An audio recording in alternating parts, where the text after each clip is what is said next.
not to play games. The coalition's number's down to 35. That's 4 points lower over summer. Why is that?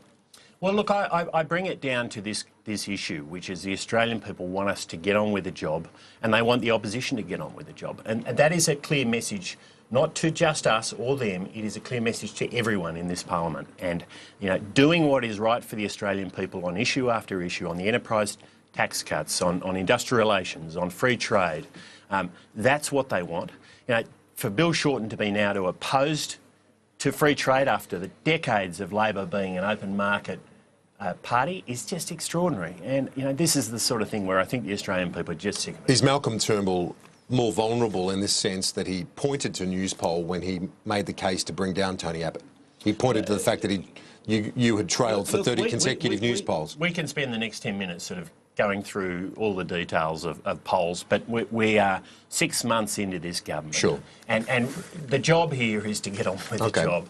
And the job for this parliament is to get on with what's right. I want to ask you though, okay, so this is getting on with the job. The Prime Minister last week spoke about clean coal.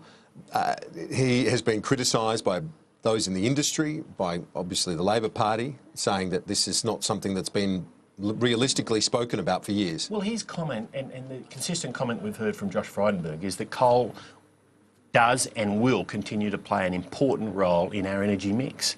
And it should. You know, we've seen the Japanese, for instance, significantly reducing their carbon emissions with new generation coal-fired power plants. They are efficient, they're relatively low cost, and they reduce carbon emissions. So why these are things that why aren't the companies, storming the barricades to try and get involved? Glencore came out yesterday, I think it was, and said that this is something we should be looking at. You know, there's no... The idea that this is not something that people, you know, support looking at is just preposterous. And Labor are point scoring again. I mean, this is a serious option for us.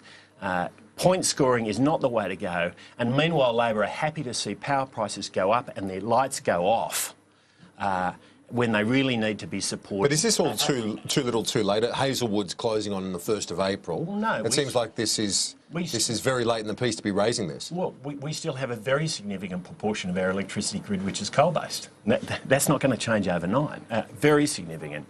And how we use that, how we make sure that we get the right mix in the future is fundamental policy. And I tell you what isn't good policy is a 50% renewable energy target, which is going to increase the cost of power and turn the lights off. Now, and that's Bill Shorten point scoring again. You're the Minister for Cities. You've just been in London and in Holland as well. What did you pick up in terms of their approach to modern cities that we can learn in this country? Yeah, the really profound thing for me is the degree to which they're localising their national policies now to get great outcomes down at that local level. So whether it's around airports or universities or major transport infrastructure, what we're seeing in the UK in particular is a real focus on getting bang for their buck, jobs, investment and growth down at that local level. And that's exactly what we're trying to do now with our city deals, with our focus on infrastructure, with Western Sydney Airport.